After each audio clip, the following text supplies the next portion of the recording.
You want to start the show?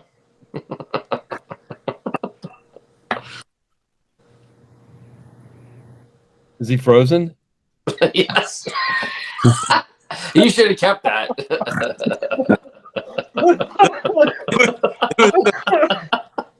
Can't say.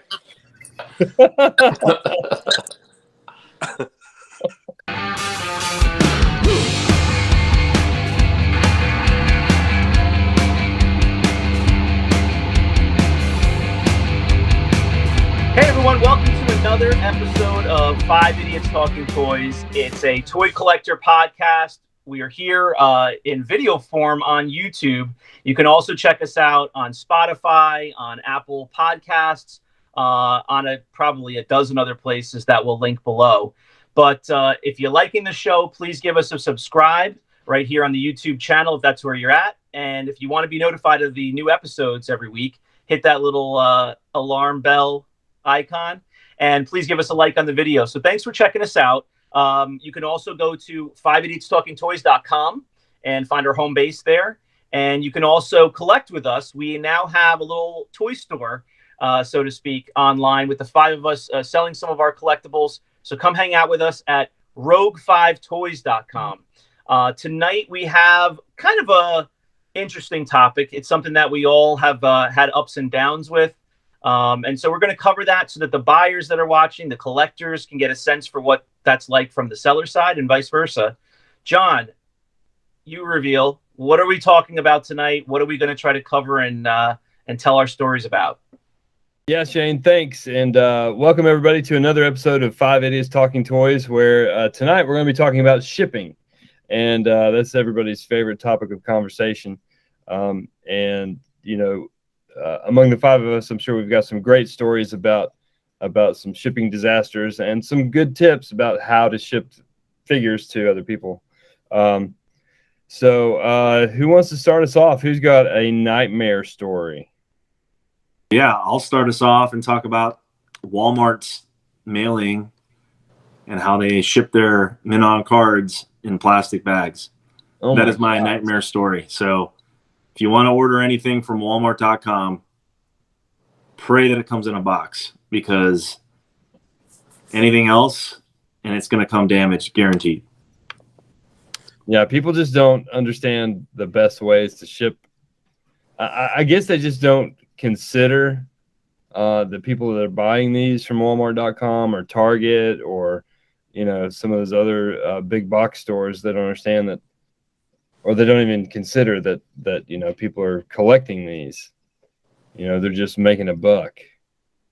That's why I actually stopped ordering the new exclusives from Walmart, because they keep mailing them out in like bubble mailers, and every time they come in, they're always bent, or they stick them in this big oversized box and they're just bouncing around, and by the time it comes in, it's all bent. So all I do is just return it all the time. So now I actually stopped pre-ordering anything. I just pay a little extra on eBay or Big Bad Toy Store, and that's how I get my stuff now.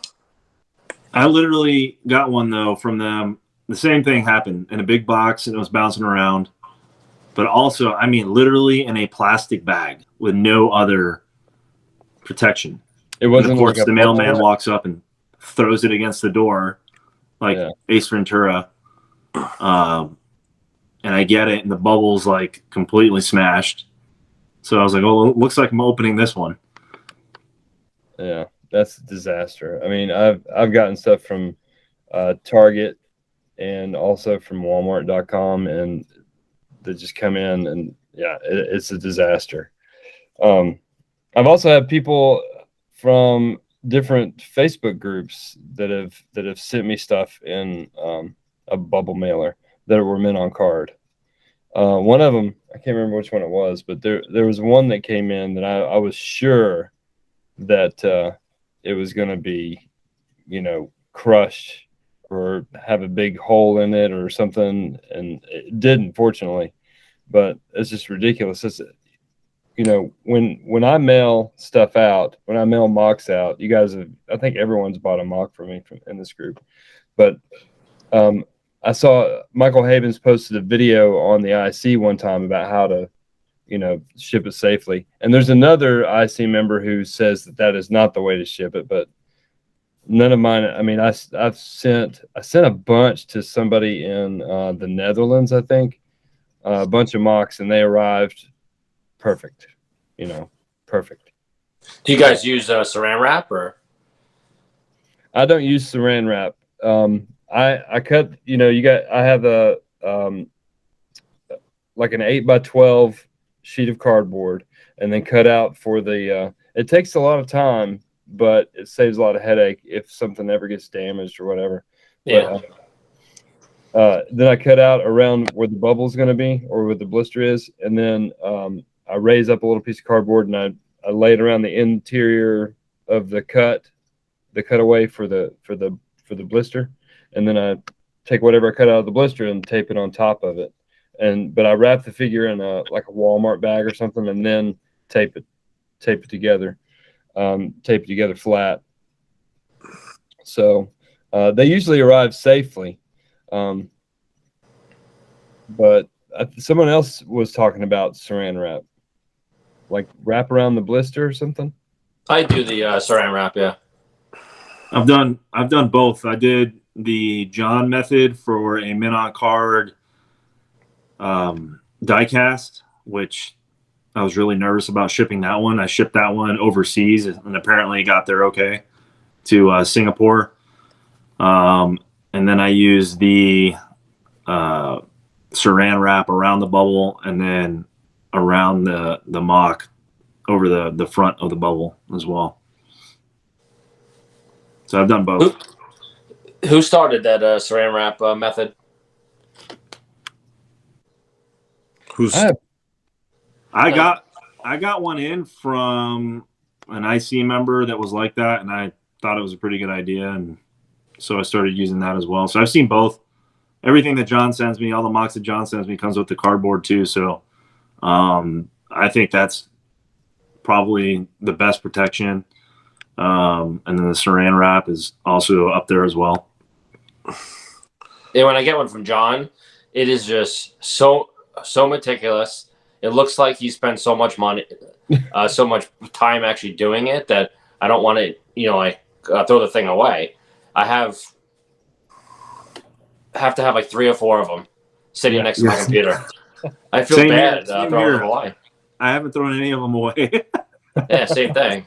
And you need like that exact mock for you to reuse it too. Yeah, because some of the blisters are different sizes and stuff.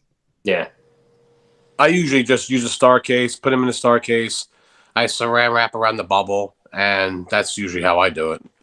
And oh man, I got one in one time as an AT-AT driver on a Palatoy card, and they stuffed it full of like shredded newspaper. So I had to dust the whole thing off, and it was awful. It was awful.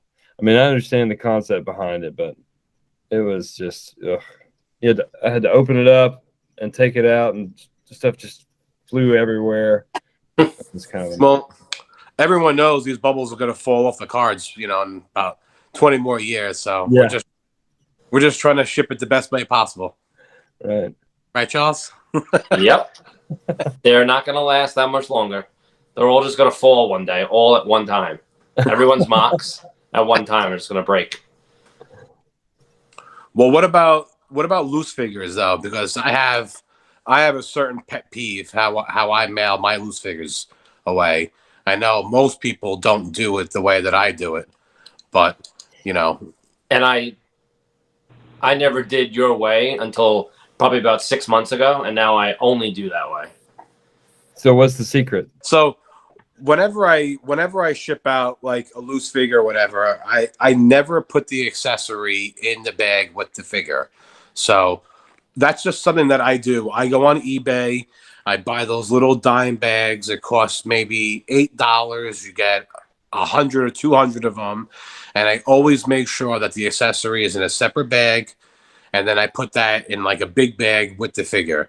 I don't like putting the accessory in with the figure because I feel like during shipping, or if you're packing the box tight with a bunch of loose figures, it can scratch the figure, and it can, take some paint off or give it a rub or two.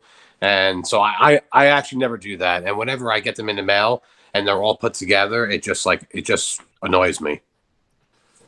I usually, what I do is I get those, the clamshells for the loose figures, and then I'll wrap the figure up and put the accessory in there, and then put the figure down inside the clamshell, and then mail it that way. I actually got a figure from you last week, and that's how it was. And it was like, all right, that's perfect. Like, it's in a clamshell, the figure is wrapped and protected, and then the accessory is in there. But like when you stuff the accessory on top of the figure in the same bag, like touching each other, but at least you separated it, so it was good. When I saw it, I was like, all right, this is how you're supposed to be doing it. Yeah. Shane got a bag of figures in that was wrapped really nice. I think it had like 30 figures in one sandwich Ziploc bag, including a Red Bar. Oh, yeah, that was ridiculous. It should be one figure, one bag at the least. He had 30 to 40 figures in one bag with the accessories just slapping each other the whole way. Yeah, so I'll be honest.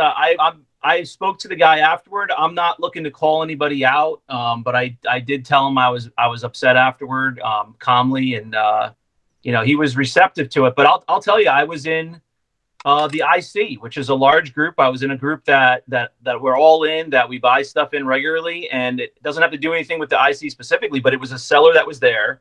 I'm not real familiar with him, but he had a big live claim sale, and I happened to be, not doing anything else that night. So I was on there firing away at some stuff that I wanted. And the thing that really bugged me is he had a lot of stuff that night. So he had a lot of people buy stuff. So he had a lot of packages to set up. But guaranteed, and Brandon was there in the sale too, and he saw me buying stuff.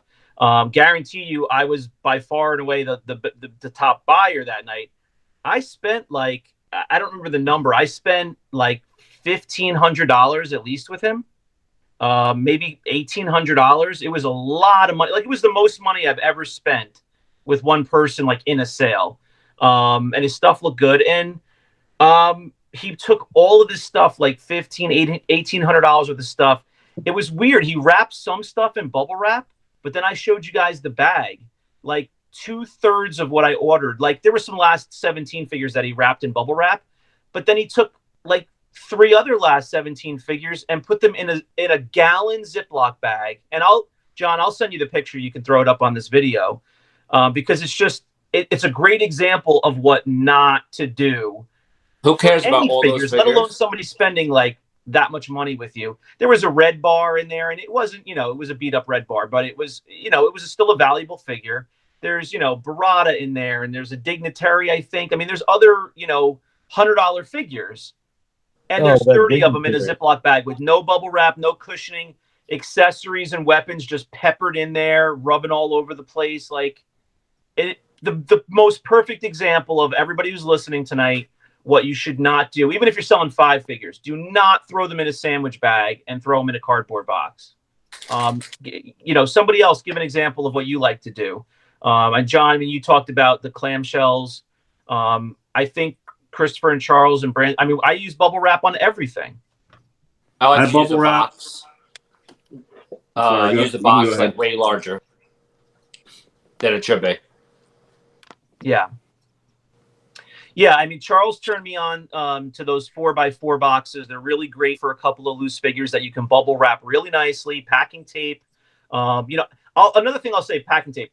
Don't be the guy who wraps packing tape around 1 or 2 figures like an idiot, because you have to cut that open with a knife. There's no way to unravel that, and you have a chance of damaging the figure. So don't go crazy with the tape. Yeah, if anything, use Scotch tape or some like the painter's tape that doesn't stick. Just it sticks just enough to keep it closed and not flying everywhere, and you can just peel it right off. And if you do use packing tape, I use like an inch, like 1 inch of tape. I don't think Or just throw it in a bag and wrap it with some bubble wrap. Yeah, that's how I do it. I put it in a bag. I wrap the bag in bubble wrap, and then I put it in the box. And depending on how many going in there, I just add more bubble wrap to take up the volume of the box. not boxing around. I don't think any tape should be used on the inside of a figure at all, because like you said, you're cutting now to get the tape off of it. And what happens if you cut the figure and slice the figure? Yeah. Yeah. I've cut a Yoda robe before trying to get a figure out because it was so tight and the bubble wrap was so tight. And then they used packing tape to secure the bubble wrap. And I was like trying to be so meticulous about it. And I just slipped a little bit and then cut the Yoda robe. It's ridiculous. But the main at least the main thing for me is I never let two things touch one another. I always make sure that each item is placed individually. I don't like anything touching one another, plastic on plastic. Bubble wrap and bubble wrap, fine, but just not plastic on plastic. Yeah, I mean that's a golden rule that everybody should just follow, and then they'll just know that. I mean, you'll just feel better about it knowing that nothing is going to get any additional rubs in the way too. Because just think about it, you get a 4x4 box the size of a softball. Just imagine these guys in the post office or the whole delivery system just tossing those things around. I mean, you don't know. You have no idea. Don't let your figures get damaged inside. I follow one simple rule, and it is package everything the way that you would want it received. Exactly. That you would want it to receive. Totally. The golden rule of shipping. That's the golden rule of shipping, for sure. I go out like usually per month. I order my own boxes. I order 6x4x4, and then I order 8x6x4, and I use those for like loose figures. That like the 6x4x4 can hold up to 4, and then the 8x6x4 can hold over 10, 12 figures. And then if I'm doing the mock, I use a 12x10x5 box, and those are perfect. But I buy all my boxes. I buy bubble wrap, I buy fragile stickers, and I put it on every side of the box. Fragile, fragile, fragile, fragile. I buy my own packing tape. I buy all this stuff because I want, whenever I ship, I want it to get there and look like professional. I want to be a good job. So that, you bring up another point, Chris. We were talking about this in a previous episode. It came up at some point. Shipping might be $4.13, but if we all kind of have a flat rate of like $5, kind of just make it easy when we start with 1, 2, 3, 4 figures. If anybody's wondering, where does that 60 cents go? Where does that 45 cents go? I mean, let's just be fair as a buyer. And if you've ever sold anything, you've got to have these supplies in order to be able to safely get 40-year-old figures to people. So it's not crazy to say like, hey, all the stuff that goes into packing this cost me 50 cents. Like it does. No, it's called, that's why it's called shipping and handling and stuff, because we're buying boxes, bubble wrap. I'm buying the plastic baggies for the figures, the plastic baggies for the accessories. I'm buying fragile stickers. I'm buying the tape in general. And I'm not saying that every cost should be on the buyer, but if it's going to cost $4.20 to ship a figure, I just charge $5. That's it. It's fine. Plus the gas to go to the post office, the time and effort spent on stuff, the ink that you use for printing labels, the paper, all that stuff adds up. You got to get a thermal printer like Shane and I got. Just slap the sticker right on. Oh my! It was time. Absolutely life-changing. I was sitting here just playing my 90s grunge music, just printing labels out like a maniac tonight. Just loving it. It is so much easier. So that's why you were late on the show again tonight. Okay. No. I was with my wife. We're trying to pick out carpet for the basement. I just left her hanging with samples all over the floor. And I have to go at it again tomorrow. I just was like, all right, I'm so late now. But another thing that I want to point out, and Christopher, if you wrap everything in bags, you're already obviously covering this.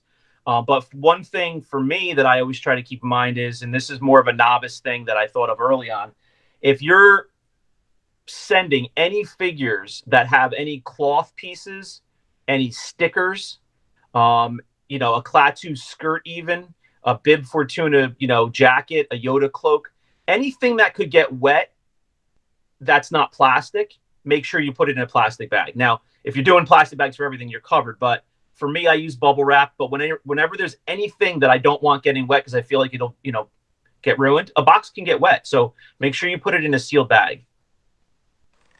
What are some of the best, I guess, retail sites that you guys have used where you've had the best experience with shipping, as far as like everything's been packed the way you would pack it, the way you would want it packed for yourself? Big Bad Toy Store has really good packing with their collectors stuff. At least when I bought it a couple of years ago, they did package individually. The collectors, series, a little add-on for a few bucks. Everything's packaged individually. Actually, I've only bought collectors stuff from them, so I don't know how they pack their regular stuff. I've went on Fourth Moon Toys a whole bunch of times. They wrap it really, really good also. And they give you like free like a pin or something with it or something like that. So I use them.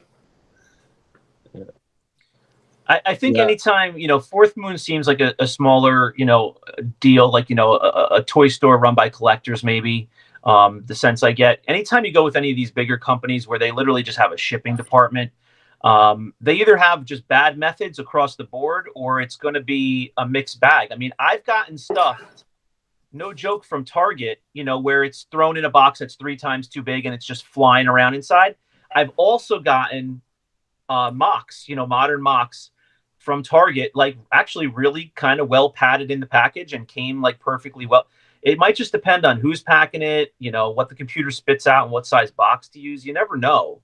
But going back to Christopher's comment earlier about Walmart, or I'm sorry, Brandon said earlier about Walmart, that's why I started getting turned off with some of the modern stuff with the store exclusives. It was like every other month there was a new wave of store exclusives, and you got Best Buy, GameStop, Walmart, Target, and maybe one other, and you can only get them from those stores. And if you know that Walmart is just throwing them into a box, they don't care, that's a real turnoff because you can't get them from anywhere else. So the only thing you could do is wait, pay twice as much, and get them from another collector who's already weathered the storm and gotten them either from the store or through shipping, and they came through okay.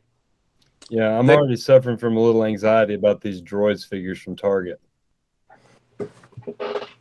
Well, oh yeah, they actually have like stories of people that ordered like 18 of like a certain like exclusive that came, and out of the 18, only 3 of them looked good, and 15 of them had to be returned. So if you actually go at the modern sites, like the vintage collection sites, they tell you that they pre-order like 20 of them, but not because they're trying to flip and sell 20, because out of 20, they're hoping to get like 2 or 3 nice ones for themselves. Absolutely. Whatever the limit is, when I was still buying modern, whatever the limit is, and a couple of years ago, it was pretty across the board that they would kind of let you get 4. Now I feel like it's less, like 1 or 2 sometimes. I would just order the maximum every single time because you could easily get rid of them to other collectors in your groups and stuff, for, retail or whatever. But you just return them to the store. You keep 1 or 2 and you return them to Target, get your money right back onto your credit card, and you pick out the 2 best. When you're shipping a mock, and it's like a higher, like valued one, you should, use more than 1 box. Like you wrap it in like a smaller box, and smaller box will go into a larger box. It's probably the smarter way to do it. Just I've gotten in some that are only in a single box, and they just get, smashed on the corner. And then you break a bubble or something. So most people use the 2 boxes, but I mean, it's smart to do. Yeah. Well, also, like a lot of the time, if I ship a mock and I'm putting it in like a star case, and I use my my 12 by 10 by 5 box, I actually put like a flat piece of cardboard on the top of it, kind of as like a wall, so that if another box sits on top of it, it doesn't just sit like in the middle and, God forbid, like crush down on the star case. So I kind of put like another piece of cardboard inside of it just to help it give it like another like layer inside. That's a good idea too. I've done that with some stuff before, where they've ordered different sizes of things. Just have like a flat piece of cardboard in there, and I've even like folded up pieces of cardboard to support the top. Yep. Put it in the corners or whatever, to keep it from getting crushed. We all use those flat rate boxes. All the flat rate boxes from the USPS is all, free. So you can get whatever size you want and use them. I just threw away probably 30 of those boxes that people have set stuff in, like cut out flat rate boxes, for different stuff. Like Chris was saying, for the support in the box. It's kind of funny. Yeah. Everybody uses them. They're free. They have them in, right there. So you just grab whatever you need. And that's why the postal rates are going up.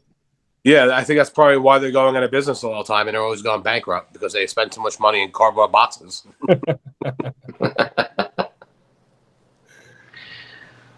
Well, what's another funny aspect of this shipping thing, and for those collectors who are listening who don't really do a lot of selling, they don't pass a lot of things through the collection. They're not doing that either yet. I mean, I think you kind of always get there, right? Because you're always going to find like upgrades, and then you do have to sell some things and ship some things. But my process has definitely matured even in the last month. But it's funny. We should take some pictures. Maybe we have some pictures on our phones and overlay them on this episode. We all kind of have this pyramid of cardboard somewhere in our house, right? John was showing us a picture earlier. Brandon's he's got like the Eiffel Tower of cardboard in his garage. We all, try to be respectful of the, I'm saying respectful of the environment, but we don't want to just throw stuff in the garbage. We're trying to reuse some stuff that's still in really nice shape, cardboard box wise, but it gets to the point where you can't have Mount Everest in your house. The wives are not going to, they're only going to go for that for so long. I just bought a bunch of shipping boxes, nice and flat. And I think that's got to be the way to go going forward. I just can't have that in my front hallway. That's how I do it. Whenever I get my boxes in, they all come in flat, and I literally stick them in a shelf in my garage. And if I buy a lot of stuff also, so when it comes in, if the box is really nice, I do feel guilty breaking it up and throwing it away, so I tend to just fold it up and save it. But when I get those boxes that you could tell it's been reused 17 times, and I can see a name and an address of 9 different people on there, I'm like, oh, right in the garbage can. No one's reusing this thing. We're done. Actually, Brandon will tell you a funny story if he remembers. He's not going to tell you the person's name, but he actually got a box that had my name and address on it, but I never shipped him anything.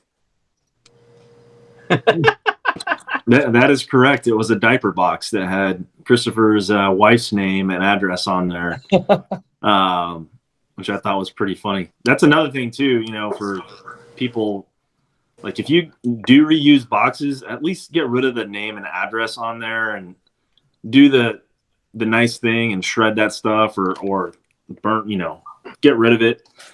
A, because you never know when they might deliver it to the wrong house if they see another address on there, and B, you don't want people's information floating around everywhere. So help each other out and get rid of that stuff.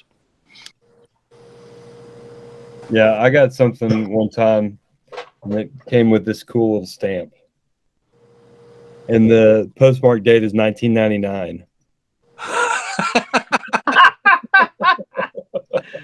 So somebody had their own personal Eiffel Tower from the late 90s. Yeah. Oh my God. You guys are going to get a kick out of this. I have this for doing posters if we have we've done it for the kids in the past, but the Sharpie Magnum. If I ever have a nice box, if it has a postage label on it, if somebody drawn with a Sharpie all over it, I'm not reusing that box. But if it's just a nice postage label, and this thing is super thick. You can just cross out anything with this. It's just like a 3/4 inch, marker.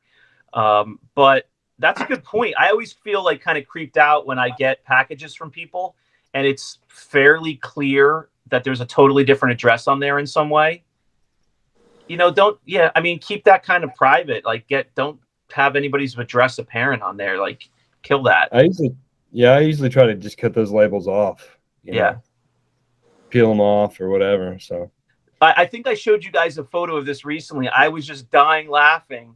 I don't remember who it is, so I apologize if by any chance it's somebody we know and they're listening. But It was a box that must have been used, 4 or 5 times, and it was very clear that there was multiple labels on it, handwritten stuff on it. And do you remember the picture I showed you where there was literally a piece of lined loose leaf notebook paper, loosely scotch taped to one full side of the box, and then like a handwritten address on it? And it's just, it wasn't even like sealed down with packing tape. It had like 3 pieces of scotch tape on it. It's just like, I can't believe you actually got that. Like, it made it to you. I am very surprised that it made it to you. I know. If I can find that, well, I don't want to share the picture because I don't want to share the person's name, but I don't want to embarrass anybody. But don't do that, guys. If you're that hurt up for a cardboard box, I don't know, get a big marker, or if you are going to use a piece of paper to cover something, at least like shipping tape, seal it down so it's not going anywhere. That was a surprising one. Use common sense when you ship. Is that the point of this whole episode? Use common sense when you ship. Yeah, or just like Brandon said, the golden rule of shipping: ship it the way you want something shipped to you. Yeah, totally. Like if I know that it's going to be rainy here at the house or whatever, or because they pick up at my house. And he walks down the driveway to his car, to the mail truck and everything. If it's raining or something like that, I take packing tape and I go over the label just to make sure that there's no, it doesn't peel off or anything like that too. So, I mean, you get what you pay for with the shipping, and a lot of people, when they buy from us, from Rogue 5 Toys, they get more than what they pay for, if you ask me. Because I've paid a lot more for shipping and got a lot less care when receiving a package. Yeah, that's a really good point, John. Even when I ship out like just an accessory, I still don't put the accessory in like a bubble envelope or a bubble mailer or anything like that.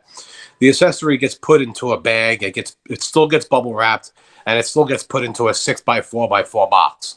So I'm literally boxing this small little accessory, but it costs $100, $200. Like, you got to pack it with care. You can't just throw it in a bubble mailer. Yeah. Yeah, and it's a good time for us to point out again, just like I said in the introduction tonight. We're all selling on this page, Rogue 5 Toys, and you're hearing us. We all have a good sense for what has worked for us in the past.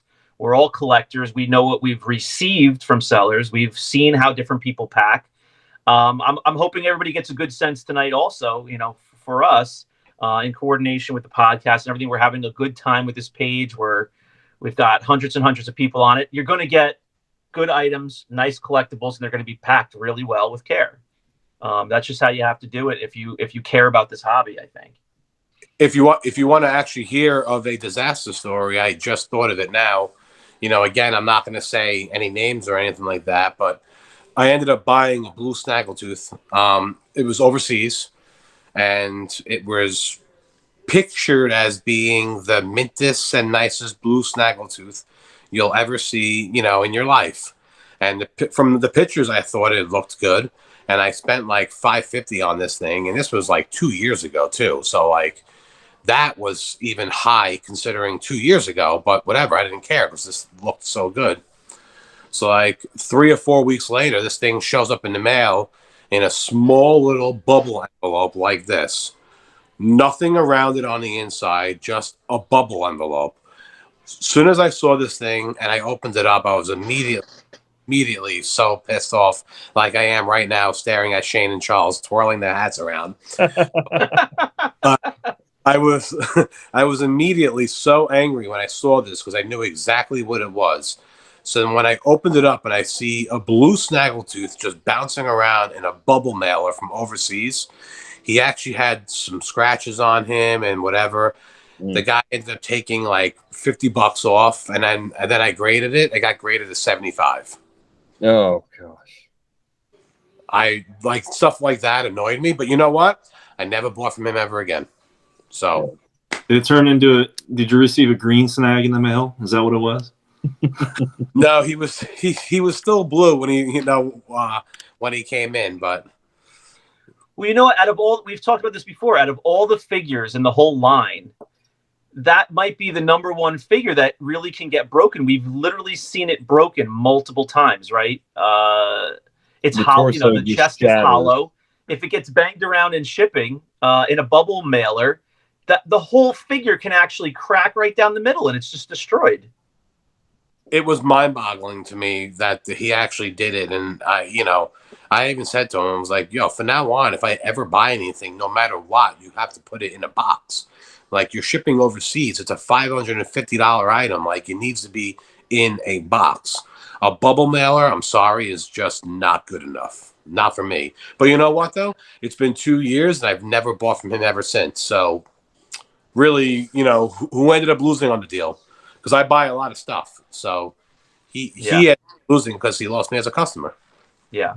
And you know what? I guess it's twofold. The people who use bubble mailers, I guess they either don't care. It could be three things. They don't care, or they're just being lazy, or the thing I think it most often is they're trying to save on shipping costs, right? What are you actually saving for a single figure in a bubble mailer versus a box? I mean, it's literally, I know it's overseas, but let's say here in the US, it's a difference of $5 or like $3. If you're selling something that, you feel is valuable because you're selling it, don't try to save $1.50, $2, $3. Like, don't risk the chance of you having a buyer contact you and say, "Hey, you sent this to me and it's totally smashed and broken." It's no good for anybody involved. Guys, well, let's remind everybody to check us out on Facebook, to check us out on YouTube. Hit that subscribe button on YouTube. Please give us a subscribe. And if you want to be alerted of new episodes every Sunday night around 9 o'clock Eastern time, hit the little bell icon. Please like this video, and you can check us out at 5idiotstalkingtoys.com now. And also, if you would like to collect with us and have a good time on our page, you can also go to rogue5toys.com, and I'll take you over to our Facebook arena. But it's a real easy way to get there with our new URLs now. So thanks very much for joining us tonight. Another Sunday night of some fun stories, some fun times. If you're a collector and you want to be featured on the Collector's Corner, let us know. Also, give us some feedback on the episode. We'd love to hear from you. Let's get some chatter going on. Thanks very much for being here. John, wrap us up. Send us off. Yeah, Shane, thanks. I think you pretty much said it all. Thanks, everyone, again for joining us. And be sure to join us every Sunday night at 9 o'clock. And remember to like and subscribe. Thanks.